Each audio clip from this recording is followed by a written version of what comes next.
Alright guys, this is how you remove BMW E30 Z3 wheel hub.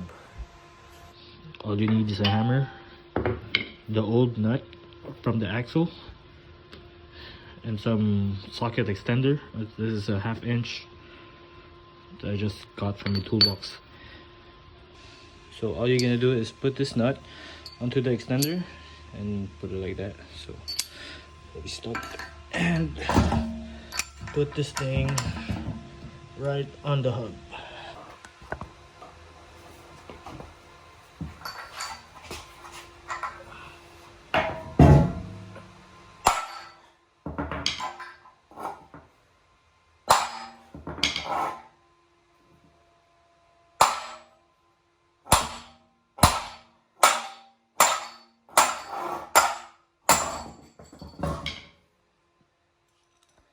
And there you go, the hub is off.